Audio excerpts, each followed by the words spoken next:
CC's Pizza in Marshall, Texas. Each Wednesday we'll be here from noon to 1 p.m. And if you're in the Harrison County area, come by and eat lunch with Tiger coaches as well as Tiger players.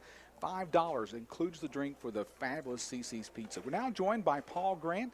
He has double duty as the head coach of the Tigers softball team, the soccer team, and the Lady Tigers. And I'm so confused because I don't know how you do it, Coach Grant. How do you be the head coach of two programs? You know, this year's different than last year. Last year we were, for lack of words, understaffed. And this year we're able to replace somebody that had left. I guess for us, it's not about necessarily the head coach. It's about the staff you have around you, and to have two not only qualified but young and qualified people on staff really kind of balances things out and allows me to do things I really need to do as a head coach, and also I don't have to worry about other things getting done, which is really a big part of things, especially preparation during the week. Mention your assistant coaches. Zane Barnes is a former player here at ETBU, played 4 years from Lufkin, Texas, and Matt Calloway, who came by way of Kansas, Ottawa, Kansas, to be honest, is from Dallas. But both, like I said, young men, and we look forward to putting this program where it needs to be. I'm going to turn to Jason Souls now, who is my soccer guru expert because he loves soccer. I'll let him ask a few questions of you, Coach Grant. Coach, let's start with the women. Talk about their start, 4-2, to begin the season in the pre-conference schedule. Key performers, Natalie Torres, obviously with a hat trick the other day, but also Kia Jelly. Can you talk about some of those and some of those players and how you feel about the start so far going into conference? Yeah, the biggest difference for us this year is we're able to we've been able to create some depth. We have some young players that have come in and stepped up. We have some players that haven't necessarily maybe played as much their prior 2 seasons and have come in and made an impact, which in turn has allowed us to move players around.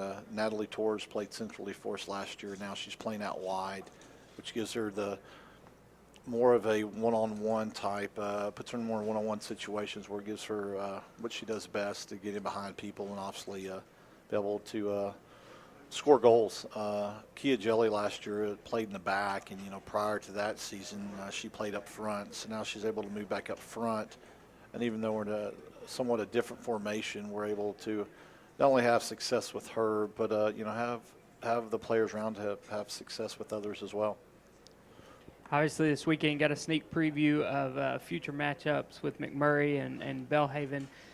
How do they stack up going into the conference, and how does that prepare you for Concordia and UMHB? It's nice to have McMurray back, and obviously, to welcome Belhaven to come in as well.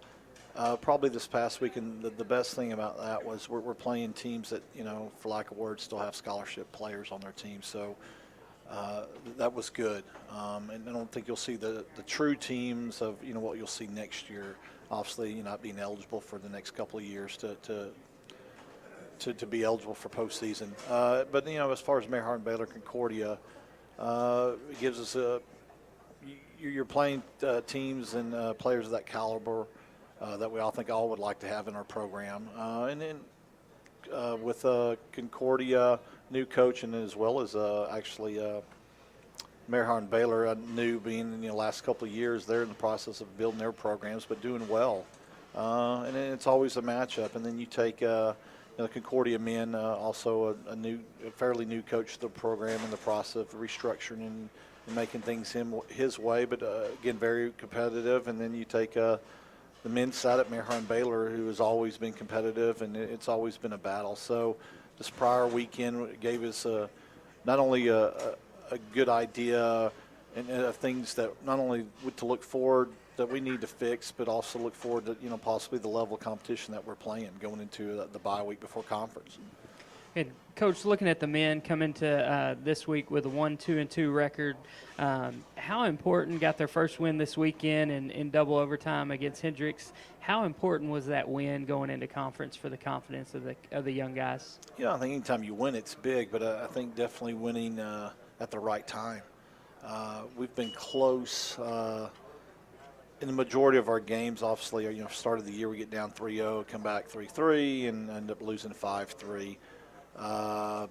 Played Millsaps the prior weekend, and we're up. It was an up and down game, and we didn't hold things together at the end. But to play a team in Hendricks and to win the way we, not only the way we won, but the way to win in the manner of, you play 22 players. I mean, let's be honest, it wasn't necessarily the coolest day on Saturday, but to know that you have that kind of depth, and to, for a young man to step out on the field just in overtime to contribute, and defensively when things are really, you get scored on, the game's over. But that was, again, a great win, but even more so just to know that we have the depth, we have the players that I think, things are going to balance themselves out. Speaking with Coach Paul Grant, the head soccer coach for both men's and women at ETBU. Jason Souls along with me here at the ETBU Sportsnet. Coach, thank you for stopping by this Wednesday night at CC's. Hope to see you again next week. Sounds great. All Best right. luck to you guys. Of course, this weekend, the Lady Tiger and Tiger soccer teams are at home at Cornish Soccer Field. Open conference play Friday, University of Mary Hardin Baylor. Ladies kickoff. You kick off in soccer, don't you? We do. All right. I'm learning soccer. Kickoff against University of Mary Hardin Baylor at 4 p.m. and the men at 6. Then on Saturday, they host Concordia University, ladies at 4 and men at 6 p.m. at Cornish Soccer Field. So come on out to ETBU this weekend to watch Lady Tiger and Tiger That's soccer. actually next weekend. Do what? That's next. Oh, it's next weekend. Thank you for correcting me. It's in October. Very good. All right. Coach Grant, always good to see you. Coming up next on the ETBU Sports Extra, we're going to visit with the head volleyball coach of ETBU, Lindsay Mash. Back with more from CC's in Marshall, Texas in just a moment.